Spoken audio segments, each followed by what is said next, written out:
ನಮಸ್ಕಾರ ಬಸ್ಸು, ಎಲ್ಲರಿಗೂ welcome back to Sagar stories. ಬಗ್ಗೆ ಟಾಪ್ 5 ಕ್ರಿಕೆಟಿಂಗ್ ಅಪ್ಡೇಟ್ಸ್ಗೆ ಎಲ್ಲರಿಗೂ ಸ್ವಾಗತ.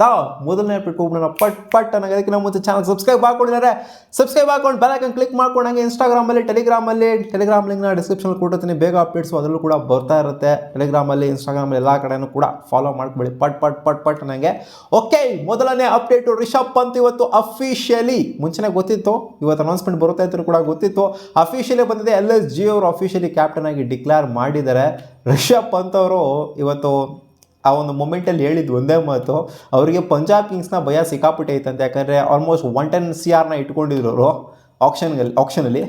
ಸೊ ಇವ್ರು ಪಿಕ್ ಮಾಡಿಬಿಡ್ತಾರೆ ನನ್ನ ಹತ್ರ ಏನೋ ಭಯ ಇತ್ತಂತ, ಅವರಿಗೆ ಸ್ವಲ್ಪ ಟೆನ್ಷನ್ ಆಗೋಗ್ಬಿಡಿದಂತೆ. ಪಂಜಾಬ್ ಕಿಂಗ್ಸ್ಗೆ ಹೋಗಬಾರ್ದು ಅನ್ನೋ ಥರ ಇತ್ತಂತ ಅವ್ರಿಗೆ ಇಂಟೆನ್ಷನ್. ಅದೇ ಥರನೇ ಅವ್ರು ಹೇಳಿರೋದು, ನನಗೆ ಭಯ ಆಗಿತ್ತು, ಒಂಥರ ಟೆನ್ಷನ್ ಆಗೋಗ್ಬಿಡಿದೆ ಪಂಜಾಬ್ ಕಿಂಗ್ಸ್ ಅನ್ನೋ ತೊಗೊಂಡ್ಬಿಡ್ತಾನೆ ಅಂತ. ಬಟ್ ಶ್ರೇಯಸ್ ಅಯ್ಯರ್ ಯಾವಾಗ ಆ ಟೀಮ್ಗೆ ಹೋದ್ರು ಅವಾಗ ಗೊತ್ತಾಯಿತು ನಾನು LSGಗೆ ಹೋಗ್ತೀನಿ ಅಂತ. ಯಾಕಂದರೆ RCB ನನಗೆ ತಗೊಳ್ಳೋ ಅಂತ ಮುಂಚೆನೇ ಗೊತ್ತಿತ್ತು. 82 CR ಇಟ್ಕೊಂಡ್ರು ಅಂತ RCB ಸೆಕೆಂಡ್ ಹೈಯೆಸ್ಟ್ ಇದ್ದಿದ್ದು. RCB ತಗೊಳ್ಳೋ ಅಂತ ನಂಗೆ ಮುಂಚೆನೇ ಗೊತ್ತಿತ್ತು. ಅದರಿಂದ ನಾನು LSGಗೆ ಹೋಗ್ಬೋದು ಅಂತ ಅಂದ್ಕೊಂಡಿದ್ದೆ. ಅದೇ ಶ್ಯೂರ್ ಆಗಾಯಿತು, ಅದೇ ಪಿಕ್ ಆಯಿತು. ಇವಾಗ ಸಿಕ್ಕಾಪಟ್ಟೆ ಖುಷಿಯಾಗಿದೆ ನನಗೆ. ಕ್ಯಾಪ್ಟನ್ ಅನೌನ್ಸ್ಮೆಂಟೂ ಕೂಡ ಅಷ್ಟೇ. LSG ಓನರು ಅವರು ಹೇಳಿದ್ರು, ಅವ್ರು ಯಾವಾಗ ಪಿಕ್ ಮಾಡಿದ್ರೋ ಅವತ್ತು ಆಕ್ಷನಲ್ಲಿ ಅವತ್ತೇ ನಿರ್ಧಾರ ಮಾಡಿಬಿಟ್ರಂತೆ, ಇಲ್ಲ ಅವರು ರಿಷಬ್ ಪಂತನೇ ಕ್ಯಾಪ್ಟನ್ ಅಂತ.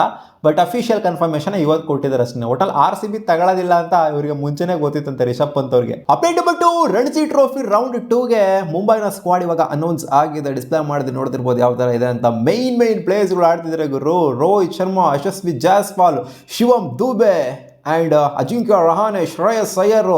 ಸೊ ಇಂಥ ಮೈನ್ ಶಾರ್ದುಲ್ ಠಾಕೂರ್, ಇಂದಿಂದ ಮೈನ್ ಪ್ಲೇಯರ್ಸ್ಗಳು ಆಡ್ತಾ ಇದ್ದಾರೆ. ರಣಜಿ ಟ್ರೋಫಿ ಸ್ಕ್ವಾಡ್ ಅಂತೂ ಸೈಕಾಗಿ ಕಾಣಿಸ್ತಿದೆ. ಬಟ್ ರೋಹಿತ್ ಶರ್ಮಾ ಎಷ್ಟು ಮ್ಯಾಚ್ ಆಡ್ತಾರೆ ಅನ್ನೋದು ಇನ್ನೂ ಸಹ ಗೊತ್ತಿಲ್ಲ. ಒಂದು ಮ್ಯಾಚ್ ಆಡ್ಬೋದು, ಮ್ಯಾಕ್ಸಿಮಮ್ ಅಂತಂದರೆ ಒಂದು 2 ಮ್ಯಾಚ್ ಆಡ್ಬೋದು ಅಷ್ಟೇ. ಅದಕ್ಕಿಂತ ಜಾಸ್ತಿ ಆಡೋದಕ್ಕಾಗೋದಿಲ್ಲ. ಯಾಕಂದರೆ ಚಾಂಪಿಯನ್ಸ್ ಟ್ರೋಫಿ ಬೇರೆ ಬರ್ತಿದೆ, ಜೊತೆಗೆ ODI ಸೀರೀಸ್ ಬೇರೆ ಬರ್ತಿದೆ. ಜಮ್ಮು ಕಾಶ್ಮೀರ ಅಗೇನ್ಸ್ಟ್ 23ನೇ ತಾರೀಕು ಮ್ಯಾಚ್ ಇದೆ ಮುಂಬೈ ಅವ್ರದ್ದು. ನೋಡೋಣ ರೋಹಿತ್ ಶರ್ಮಾ ಯಾವ ಥರ ಪರ್ಫಾರ್ಮ್ ಮಾಡ್ತಾರೆ ಅಂತ. ಒಟ್ಟಿನಲ್ಲಿ ಅಫಿಷಿಯಲಿ ಕನ್ಫರ್ಮ್ ಆಗಿದೆ, ರೋಹಿತ್ ಶರ್ಮಾ ರಣಜಿ ಟ್ರೋಫಿನ ಆಡ್ತಾ ಇದ್ದಾರೆ. ಅಪ್ಡೇಟ್ ಬಂತ್ರಿ, ರಿಂಕು ಸಿಂಗು ಅವ್ರ ಅಪ್ಪಂಗೆ ಸೂಪರ್ ಬೈಕ್ನ ಕೊಡಿಸಿದ್ದಾರೆ ಗುರು. ಕವಾಸಾಕಿ ನಿಂಜಾ ಬೈಕ್ನ ಕೊಡಿಸಿದ್ದಾರೆ. ಯಾಕೋ ನನ್ನನ್ನು ಕಾಪಿ ಹೊಡೆದಂಗೆ ಐತೆ ರಿಂಕು ಸಿಂಗು. ನಾನು ರೀಸೆಂಟಾಗಿ ನಮ್ಮ ಅಪ್ಪಂಗೆ ಪಲ್ಸರ್ ಗಾಡಿ ಕೊಡಿಸ್ದೆ, ಯಾಕೋ ಕಾಪಿ ಹೊಡೆದಿನಂಗಾರ ಗುರು ರಿಂಕು ಸಿಂಗು. ಅಲ್ಲ ಗುರು, ಇದು ಗುರು ಪ್ರೀತಿ ಅಂತಂದರೆ, ತಂದೆ ಮೇಲೆ ಇರೋ ಪ್ರೀತಿ ನೋಡಿ ಯಾವ ಥರ ಇದೆ ಅಂತ. ಯೂಶ್ವಲಿ ನಾವು ನೋಡೋದು ಹೆಂಗೆ ಅಂತಂದರೆ, ಮಕ್ಕಳುಗಳು ಅಪ್ಪನ ಕೈಲಿ ಕೊಡಿಸ್ಕೊಳ್ಳೋದನ್ನ ನೋಡಿರ್ತೀವಿ. ಅಪ್ಪಂಗೆ ಕೊಡ್ಸೋದಿದೆಯಲ್ಲ, ಕೊಡಿಸ್ಕೊಂಡಾಗ ಅದು ಖುಷಿ ಇದ್ದೇ ಇರುತ್ತೆ. ಈ ಕಡೆಯಿಂದಲೂ ಪ್ರೀತಿ ಇರುತ್ತೆ, ಆ ಕಡೆಯಿಂದಲೂ ಪ್ರೀತಿ ಇರುತ್ತೆ. ಬಟ್ ನಾವು ಕೊಡ್ಸೋದಿದೆಯಲ್ಲ, ಅದು ಇನ್ನೂ ನೆಕ್ಸ್ಟ್ ಲೆವೆಲ್ ಪ್ರೀತಿ ಕೊಡುತ್ತೆ. ಸೊ ನೀವು ಯಾವುದನ್ನು ಕೊಡಿಸ್ ನೋಡಿ ನಿಮ್ಮ ಒಬ್ಬರಿಗೆ, ಸಿಕ್ಕಾಪಟ್ಟೆ ಖುಷಿ ಆಗೋಗ್ಬಿಡುತ್ತೆ, ನಿಮಗೂ ಅಷ್ಟೇ ಅವ್ರಿಗೂ ಅಷ್ಟೇ. Update number 4, Umesh Yadav unsold ಆದರೂ ಈ IPL ಆಕ್ಷನಲ್ಲಿ ಒಂದು ಸ್ಟೇಟ್ಮೆಂಟ್ ಕೊಟ್ಟಿದ್ದಾರೆ. ಅಲ್ಲ ಗುರು, ನಾನು 15 ವರ್ಷ ಕ್ರಿಕೆಟ್ನ ಆಡಿದ್ದೀನಿ, IPL ಆಲ್ಮೋಸ್ಟ್ ಆಡ್ತಾನೇ ಇದ್ದೀನಿ, ನಿಲ್ಸೇ ಇಲ್ಲ ಎಲ್ಲೂ ಕೂಡ. ಅಷ್ಟು ಸೀಸನ್ ಆಡಿರುವಂಥವ್ರು ಇವಾಗ ತಕ್ಕನಂಗೆ ಒಂದು ಸೀಸನಲ್ಲಿ ಅನ್ಸೋಲ್ಡ್ ಆಗಿಬಿಡ್ತಾರೆ ಅಂತಂದರೆ ಏನಿದು, ಏನು ಕತೆ ಇದು? ನನಗೆ ನಂಬೋಕೆ ಆಗಲಿ ನಾನು ಅನ್ಸೋಲ್ಡ್ ಆಗಿರೋದು. ಏನಕ್ಕೆ ಅನ್ಸೋಲ್ಡ್ ಆದೆ ಅಂತ ಒಂದು ಕ್ವಶನ್ನ ಕೇಳಿದ್ದಾರೆ. ಏನಕ್ಕೆ ಅನ್ಸೋಲ್ಡ್ ಆದರು ಅಂತಂದರೆ, ಬೇಸ್ ಪ್ರೈಸ್ ಏನು 2 ಕೋಟಿ ಇಟ್ಟಿದ್ರು ಅಂತ ಕಾಣಿಸ್ತಿದ್ರು ಬೇಸ್ ಪ್ರೈಸ್ನ. ಅಲ್ಲ ಗುರು, ಬೇಸ್ ಪ್ರೈಸ್ನ ಯಾರು ನೀವು ಮೇಲ್ಗಡೆ ಇಡಿ ಅಂತ ಹೇಳಿದ್ದು ಅಲ್ಲ. ಮಯಾಂಕ್ ಅಗರ್ವಾಲ್ ಅಲ್ಲಿ 1.5 CR ಇಟ್ಟಿದ್ರು ಅಂತ ಕಾಣಿಸ್ತೆ. 1.5 ಅಲ್ಲ, 1 ಇಟ್ಟಿದ್ರು ಅಂತ ಕಾಣಿಸ್ತಿದೆ ಮಯಾಂಕ್ ಅಗರ್ವಾಲ್ ಬೇಸ್ ಪ್ರೈಸ್ನ. 1 crore ಇಟ್ಕೊಂಡೇ ಅವ್ರು ಅನ್ಸೋಲ್ಡ್ ಆದ್ರು ಮಯಾಂಕ್ ಅಗರ್ವಾಲ್ ಅಂತ ಪ್ಲೇಯರು. ನೀನು 2 CR ಇಟ್ಟೆ ಅಂತಂದರೆ ಯಾರು ತಗೊಂತಾರೆ? 1.5 ಅಥವಾ 2 CR ಇಟ್ಟಿದ್ರು ಅಂತ ಕಾಣಿಸುತ್ತೆ. ನನ್ನ ಪ್ರಕಾರ ಒಂದು 50 lakhs ಇಡಬೇಕಾಗಿತ್ತು ಉಮೇಶ್ ಯಾದವ್ ಬೇಸ್ ಪ್ರೈಸ್ನ. ಅವಾಗ ಯಾವ್ದಾದ್ರು ಟೀಮ್ಗೆ ಹೋಗಿರೋರು. ಇವ್ರು ಹೈ ಆನ್ ಕಾನ್ಫಿಡೆನ್ಸಲ್ಲಿ ನಾನು 15 ವರ್ಷ ಆಡಿದ್ದೀನಿ ಅಂತ, ಇವಾಗ ರೀಸೆಂಟ್ ಪರ್ಫಾರ್ಮೆನ್ಸ್ ಏನೂ ಇಲ್ಲ ಅಂದ್ರೂ ಕೂಡ 2 ಕೋಟಿ 1.5 ಕೋಟಿ ಇಟ್ಬಿಡ್ತು ಅಂತಂದರೆ ಯಾರು ತಗೊಂತಾರೆ ಅಲ್ವಾ? ಮನೀಶ್ ಪಾಂಡೆ ನೋಡಿ 50 ಲಕ್ಷ ಕರೆಕ್ಟಾಗಿ ಬೇಸ್ ಪ್ರೈಸ್ನೇ ಇಟ್ಟಿದ್ರೆ ಯಾವುದೋ ಒಂದು ಟೀಮ್ ತಗೊಂಡ್ರು. 75 lakhs 50 lakhs ಹೋದ್ರು ಮನೀಶ್ ಪಾಂಡೆ ಅವರು. ಈ ಕಡೆ ಮಯಾಂಕ್ ಅಗರ್ವಾಲ್ 1 CR ಇಟ್ಟಿದ್ರು ಬೆಸ್ಟ್ ಪ್ರೈಸ್ನ. ಸೊ ಅವರು ಕೂಡ ಅನ್ಸೋಲ್ಡ್ ಆದರು. ಇವ್ರು 1.5 CR 2 CR ಇಟ್ಟಿದ್ರು. ಇವ್ರು ಹೈ ಆನ್ ಕಾನ್ಫಿಡೆನ್ಸ್ ಇತ್ತು. ಇದು ಹೈ ಆನ್ ಕಾನ್ಫಿಡೆನ್ಸ್ ಅಂತ ಹೇಳ್ಬೇಕು ಅಷ್ಟೇ. ಇವ್ರ ಪರ್ಫಾರ್ಮೆನ್ಸ್ ಯಾವ ಥರ ಇದೆಯೋ, ಯಾವ ರೇಂಜಲ್ಲಿ ಇರ್ತೀವೋ ಆ ರೇಂಜಿಗೆ ಮಾತ್ರ ಪ್ರೊಜೆಕ್ಟ್ ಆಗಬೇಕು ನಾವು.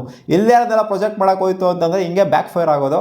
ಸೊ ಅದಾಗಿದೆ ಈ ಸೀಸನ್ನು. ನೆಕ್ಸ್ಟ್ ಸೀಸನ್ ಅದೇನು ಮಾಡ್ತಾರೆ ಅಂತ ಗೊತ್ತಿಲ್ಲ. ಬೇಸ್ ಪ್ರೈಸ್ನ 50 ಲಕ್ಷಕ್ಕೆ ಇಟ್ಕೊಂಬಂದ್ರು ಅಂದರೆ ಯಾರು ತೊಗೊಳ್ಳೋಂಥ ಸಾಧ್ಯತೆ ಇರುತ್ತೆ. Update number 5 related to CSK and MS Dhoni. MSD practice ಸೆಷನ್ನ ಸ್ಟಾರ್ಟ್ ಮಾಡ್ಕೊಂಡಿದ್ದಾರೆ, ಡ್ರಿಲ್ನ ನಡೆಸ್ತಾ ಇದ್ದಾರೆ.